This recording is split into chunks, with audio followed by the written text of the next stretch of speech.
Assalamualaikum warahmatullahi wabarakatuh. Jumpa lagi dengan saya Dian Maharani. Hari ini kita akan belajar mengenai kekonvergenan.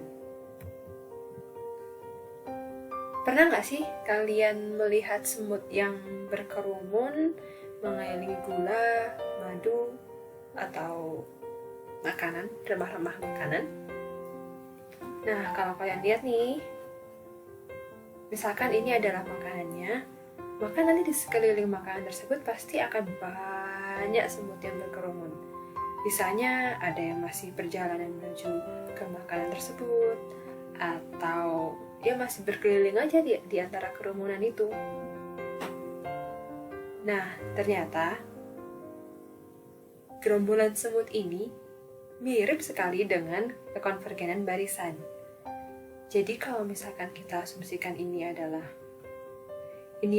semut pertama, lalu ini adalah semut kedua, semut ketiganya yang ini, semut ketiga, lalu sebelahnya sini adalah semut keempat, semut kelima, semut keenam, semut ketujuh, maka sisanya ini semut-semut mulai semut ke-8 sampai semut ke entah keberapa, silahkan dihitung sendiri, semuanya konvergen ke satu titik, yaitu makanan ini.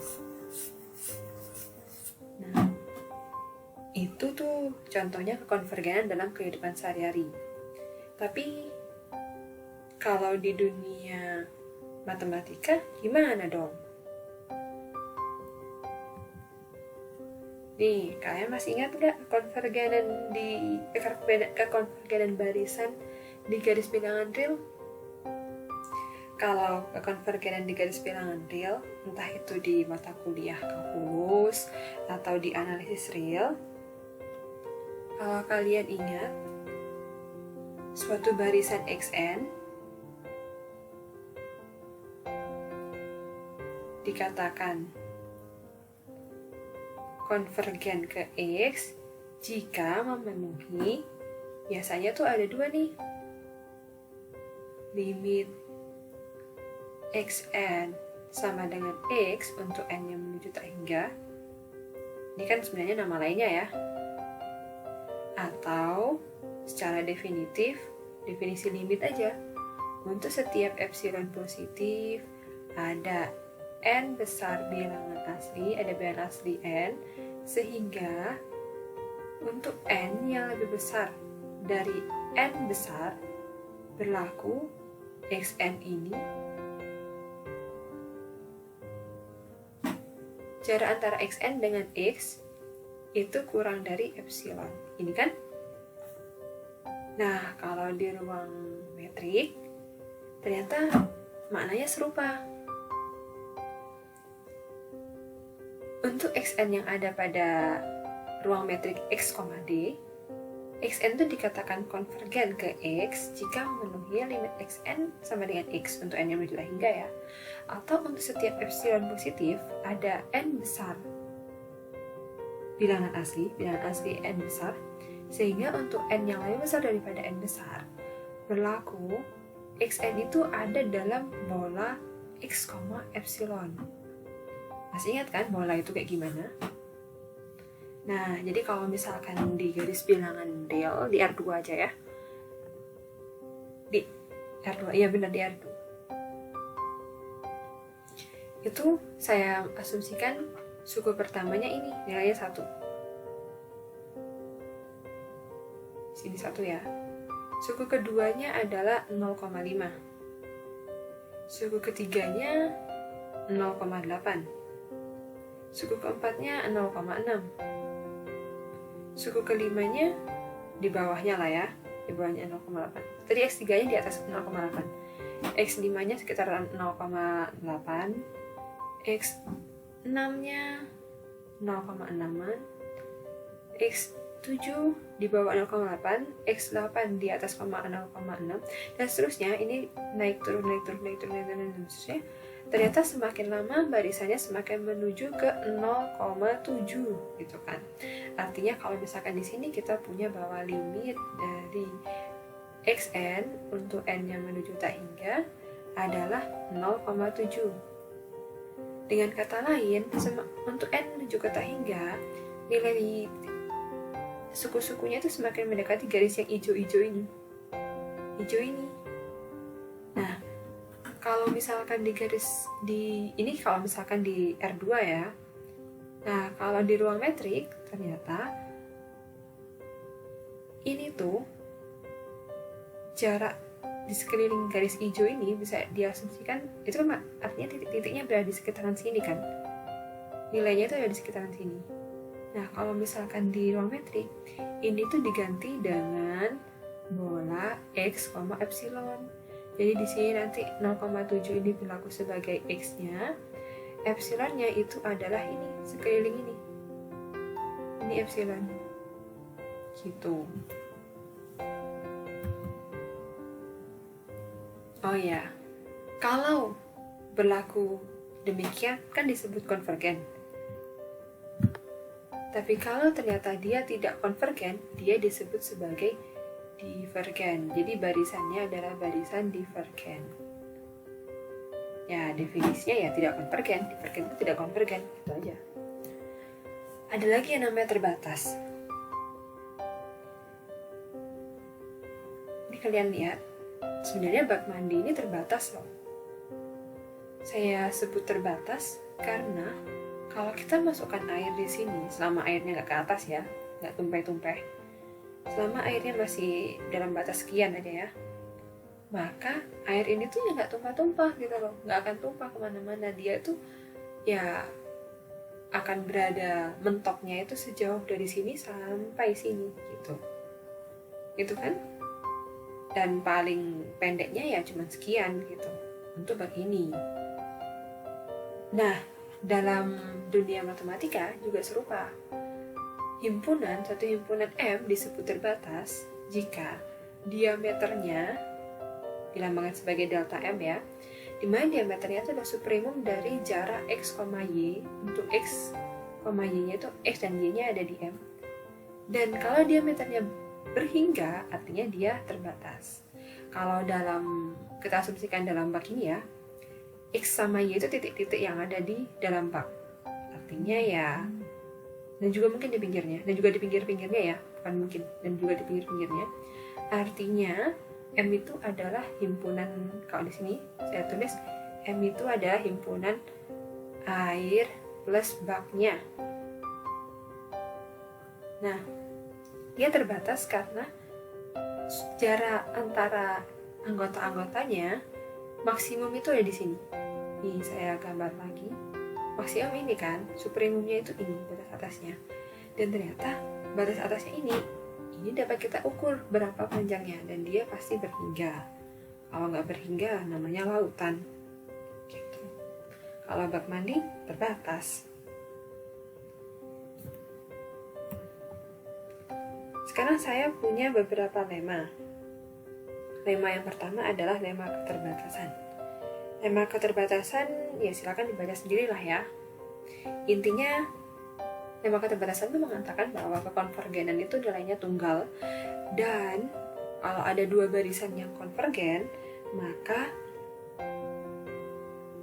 barisan dari jarak suku-suku kedua barisan tersebut pasti juga konvergen. Sekarang kita buktikan yang pertama dulu. Jadi menunjukkan ketunggalan titik limit.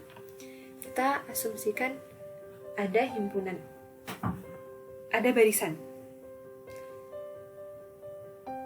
Kita asumsikan ada barisan xn, di mana xn ini konvergen ke x. Lalu kita ambil jarak sama dengan 1.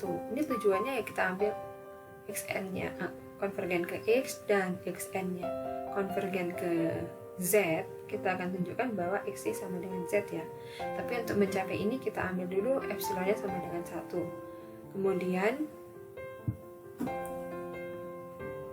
karena tadi xn-nya konvergen ke x, maka sesuai definisi untuk setiap epsilon kan, ini saya ambil epsilon 1, maka nanti akan ada n tertentu di mana n-nya ini juga bergantung dengan epsilon ya, sehingga jarak antara xn dengan x itu kurang dari 1 untuk semua suku-suku setelahnya suku ke n besar itu. Untuk n yang lebih besar dari n besar, jarak antara xn dengan x itu pasti kurang dari a plus 1. Di mana a itu adalah maksimum jarak antara x1 dengan x, x2 dengan x, hingga xn dengan x. Jadi kalau saya gambar ya, misalkan di sini x1, di sini x2, di sini x3. Oh iya, x besarnya atau ruang metriknya itu anggaplah kotaan ini ya. Bentuk ini loh.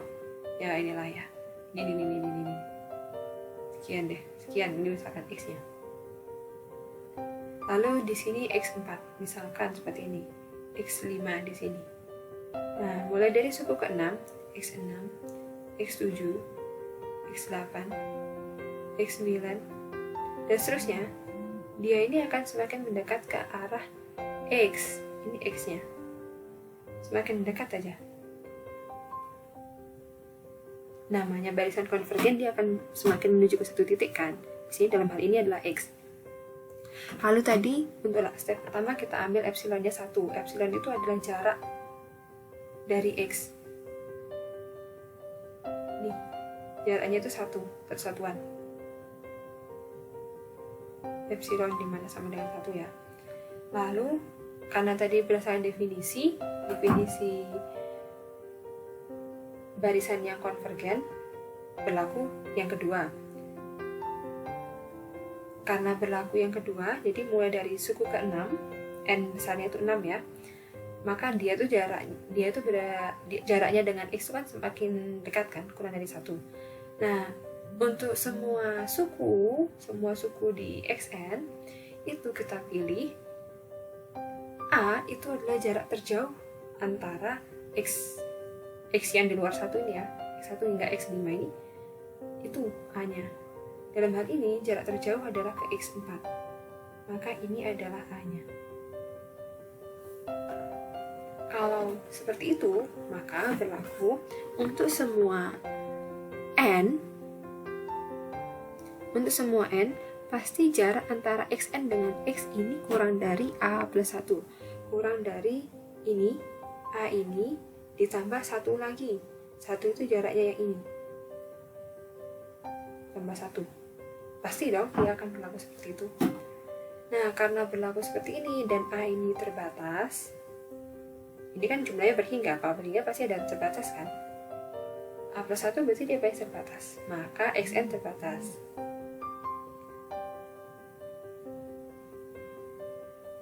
Maka yang ini benar ya, berarti yang ini benar. Terbatasnya ini berlaku, tidak terbukti. Lalu limitnya tunggal. Titik limitnya tunggal, dibuktikannya pakai ini aja. Kita pakai kesamaan segitiga. Jarak antara x sama z, tentu metrik itu lebih besar atau sama dengan 0. Kemudian menggunakan kesamaan segitiga, karena ini menuju ke 0, ini juga menuju ke 0, maka dia berdua ini menuju ke 0. Nah, kalau jarak antar titik itu, antara dua titik itu jaraknya semakin mendekati 0, ya berarti dx, z-nya sama dengan 0 dong. Kalau dx, z-nya sama dengan 0, berarti x-nya sama dengan z. Untuk bagian B, kita tunjukkan menggunakan ya kesamaan segitiga juga. Tujuannya kan menunjukkan bahwa jarak antara dxn, maksud saya barisan metrik dxn, yn ini, barisan ini adalah barisan yang konvergen ke dx, y. Tujuannya ini kan. Untuk menunjukkan itu, ya kita gunakan kesamaan segitiga lah ya. dxn, yn yang ini itu pasti kurang dari ya ini kesamaan segitiganya. Lalu dari sini ininya digeser ke sebelah, jadilah yang ini. Kemudian hal yang serupa, tapi yang ini tadi xn, yn kan, yang ini yang didulukan adalah x, y. Lalu sebelah sininya yang bagian tengah ini dipindah ke sini, jadilah yang ini. Sehingga dari 1 dan 2 jadilah yang ini.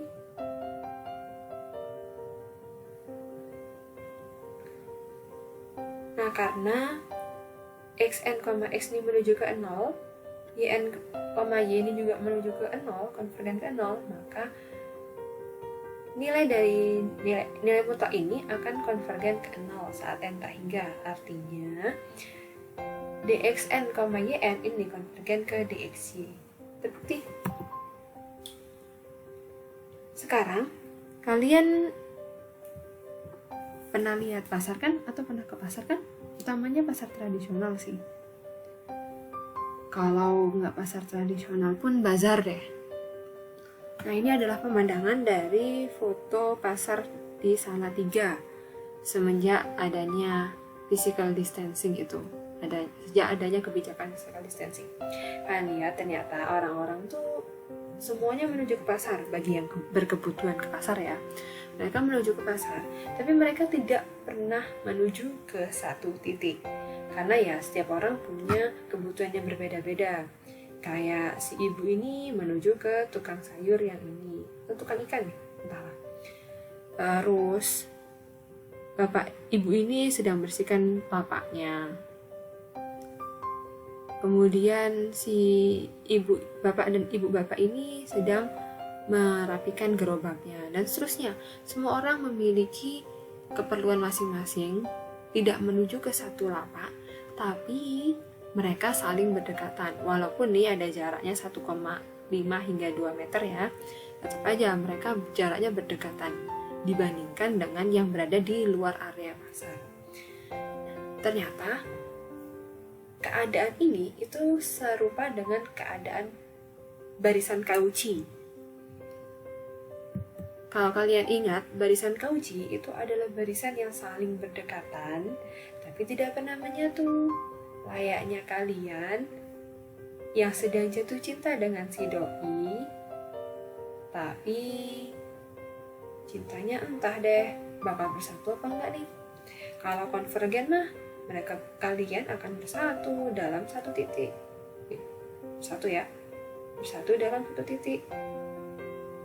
Konvergen deh, misalkan entah jadian atau nikah.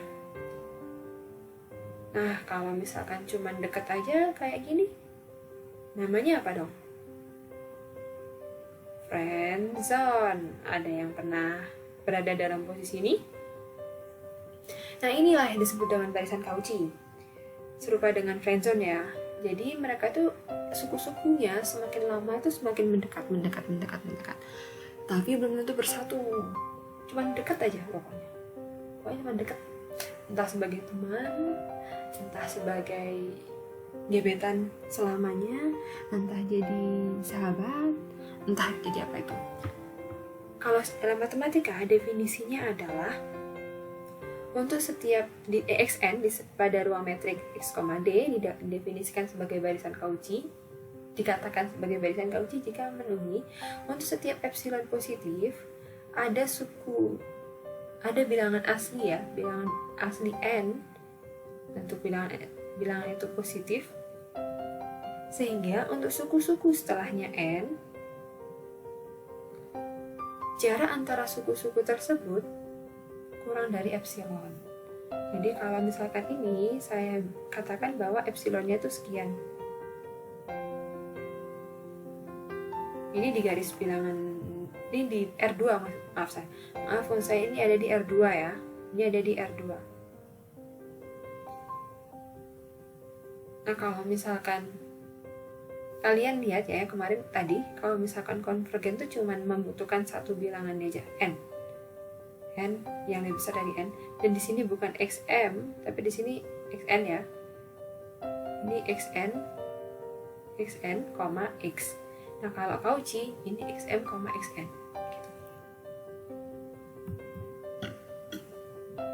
Tugas kalian sekarang adalah buktikan bahwa barisan Cauchy adalah barisan yang terbatas.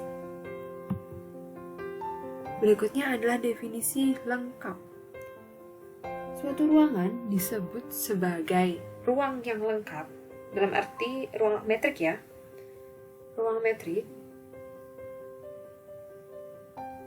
ruang metrik dikatakan lengkap jika setiap barisan Cauchy-nya ini itu konvergen. Jadi, kalau kalian asumsikan suatu kelas, jangan kelas deh, suatu biro jodoh, ini biro jodoh itu akan lengkap jika setiap orang yang dicomblangkan ini akhirnya jadian, entah jadian entah menikah gitu ya. Gak ada yang akhirnya cuma jadi teman aja gitu, cuma jadi teman dekat apa jadian. Gak ada yang seperti itu. Apalagi yang habis deket habis itu pisah, ini namanya mah divergen gitu. Tugas kalian, tunjukkan bahwa bilangan real adalah ruang metrik yang lengkap. Bisa dong, cari di internet banyak tuh jawabannya.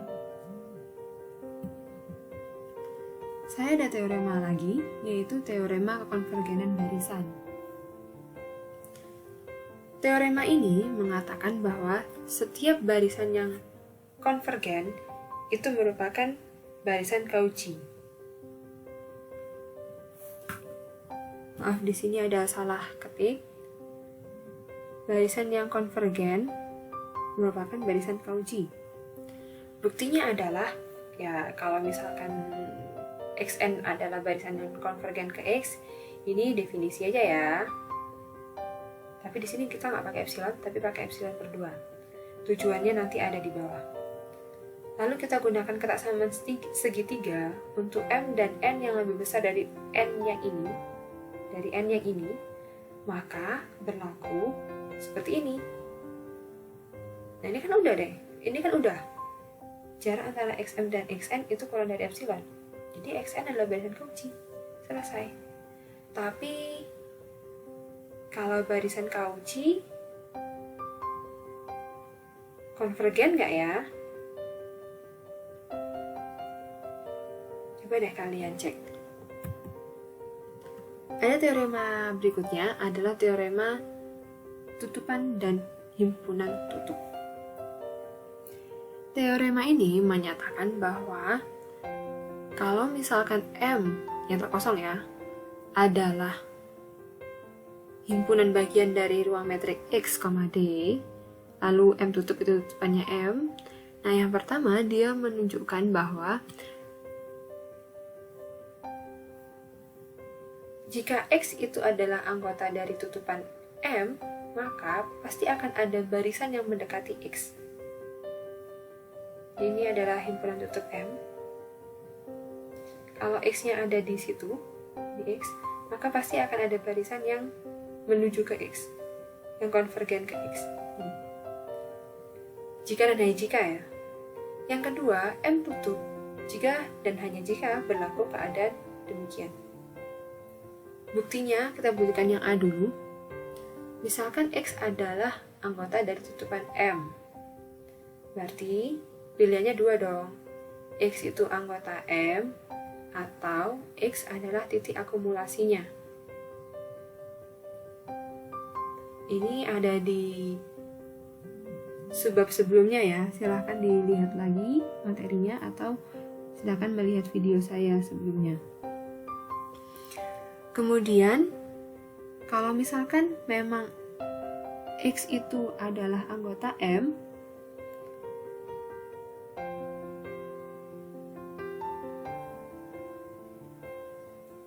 maka kita bisa memilih barisan konstan X. Yang jelas, barisan konstan itu ya konvergen ke X. Namun jika X bukan anggota M, ya berarti kan X itu adalah titik akumulasinya dari M ya. Kalau dia titik akumulasi dari M, kita kembalikan ke definisi dari titik akumulasi, maka kita bisa membuat pola X, seper N yang pasti memuat X. Ya, ini pasti memuat X ya, karena pusatnya X. Dan dia juga memuat Xn yang merupakan anggota M. Kenapa begitu? Alasannya karena X adalah titik akumulasi dari M. Kalian lihat lagi definisinya ya.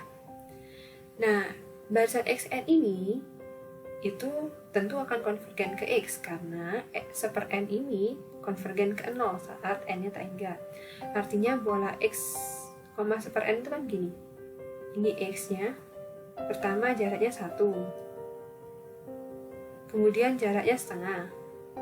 Jadi dari yang satu ini, dari jarak yang 1, jaraknya 1, diambillah x1.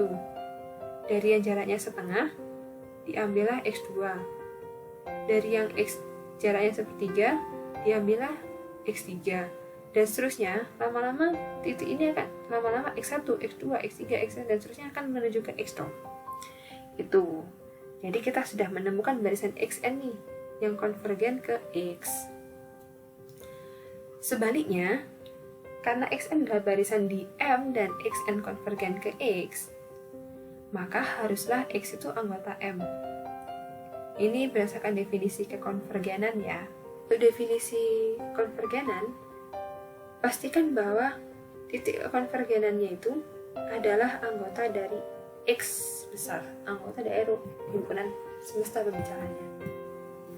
Nah, karena xn ini adalah barisan di M dan xn konvergen ke X, kalau ternyata x-nya ini bukan anggota M, maka haruslah xn ini ada dalam persekitaran X, tapi xn ini bukanlah X. Dengan demikian, X itu adalah titik akumulasi dari M. Jadi kita dapatkan X itu adalah anggota dari tutupan M. Ya kan, kalau misalkan X-nya bukan anggota M, misalkan X-nya bukan anggota M, tapi barisan di sini itu semuanya konvergennya ke M, ke X yang di sini, ke X yang di sini. Berarti kalau gitu X ini adalah titik akumulasi dari M gitu. Jadi X-nya anggota tutupan M. Untuk bagian B, diketahui adalah M adalah himpunan tutup. Kalau dia tutup berdasarkan definisi sebelumnya, definisi tutupan atau lemma tutupan, maka haruslah M itu sama dengan M tutup. Lalu kita gunakan fakta sebelumnya, fakta yang A, bahwa kalau dia X-nya ada di M tutup, maka berlaku demikian. Maka pernyataan B berlaku. Selesai, terbukti. Untuk teorema yang keempat adalah mengenai subruang lengkap. Inti dari ini adalah kalau kita punya himpunan X yang lengkap, lalu kita punya M subruang dari X juga lengkap, ini hanya bisa berlaku jika M ini adalah himpunan tutup di X. Kalau M-nya adalah himpunan buka, maka seharusnya dia bukan subruang yang lengkap. Buktinya, untuk bukti yang ke kanan ya. Jadi kita punya X adalah ruang metrik yang lengkap, dan karena X-nya adalah ruang metrik yang lengkap, kita gunakan teorema sebelumnya, teorema 3 bagian A, berlaku yang ini. Karena Xn-nya ini adalah barisan yang konvergen, dan konvergen itu merupakan artinya dia Cauchy menggunakan teorema 2 ya. Lalu kita punya M-nya lengkap. Berdasarkan definisi, kalau dia setiap barisan Cauchy-nya itu lengkap. Berdasarkan definisi, karena M-nya lengkap, maka setiap barisan yang Cauchy itu konvergen di M. Lalu kita punya dari lemma 1 bahwa titik konvergenan itu tunggal, maka titik konvergenannya yaitu X itu haruslah ada di M. Karena X adalah sembarang titik di M tutup dan X juga merupakan anggota M, berarti M tutup subset dari M, dan kita juga punya bahwa M itu subset dari M tutup, maka kita punya bahwa dari dua ini bahwa M itu sama dengan M tutup. Terbukti deh. Untuk arah sebaliknya, misalkan M itu tutup dan Xn adalah barisan Cauchy di M. Karena X-nya lengkap, maka Xn yang merupakan barisan Cauchy di M subset dari X ya, pasti Xn ini juga punya titik konvergenan, yaitu X kecil di X besar. Lalu kita gunakan teorema 3 bagian B, berlaku demikian. Tadi kita punya asumsi bahwa M-nya ini tutup kan, sehingga berlaku ini. Dengan demikian, X yang merupakan anggota tutupan ini pasti juga merupakan anggota dari M. Jadi untuk sembarang barisan Cauchy Xn di M, kita punya Xn itu ternyata konvergen juga di M. Nah ini kan definisi dari M adalah ruang yang lengkap. Terbukti. Teorema 5 menyatakan bahwa suatu pemetaan itu kontinu jika dan hanya jika kita punya barisan yang konvergen, maka hasil pemetaannya juga konvergen ke hasil pemetaan titik konvergenannya itu. Bukti ke kanannya, misalkan kita punya T-nya itu kontinu di X0, maka ya ini definisi sih ya. Lalu kalau misalkan Xn-nya adalah barisan yang konvergen ke X0, ini juga merupakan definisi dari kekonvergenan barisan.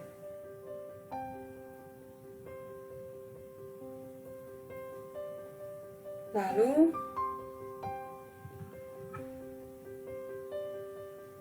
kita kembalikan lagi fakta ini, kita kembalikan lagi ke atas, maka kita punya ini. Dengan ini artinya TXN yang ini ya, artinya kan TXN konvergen ke TX0. Terbukti. Arah sebaliknya, kita punya fakta ini. Nah, kita gunakan kontradiksi, pembuktian kontradiksi, andaikan T tidak kontinu. Tadi kalau tidak kontinu, definisinya berarti ada epsilon. Jadi kan kalau kontinu kan definisinya untuk setiap epsilon positif ada delta positif, sehingga jika dx, x0 kurang dari delta, maka d tilde dari tx, tx0 kurang dari epsilon. Ini kan? Nah, definisi ini kita cari negasinya jadi seperti ini. Ya, akan ada epsilon tertentu sehingga bahkan untuk delta yang seperti ini berlaku seperti ini. Dengan demikian, TXN tidak konvergen ke TX0 dong. Yang ini. TXN tidak konvergen ke TX0 dong. Dan ini kontradiksi dengan fakta yang ini. Sehingga haruslah T kontinu. Untuk tugas berikutnya adalah kalau Xn adalah barisan Cauchy dan memiliki subbarisan yang konvergen, jadi punya ekor, nggak harus ekor sih, pokoknya subbarisan yang konvergen aja. Tunjukkan bahwa barisan gedenya itu juga konvergen. Thank you. Wassalamualaikum warahmatullahi wabarakatuh.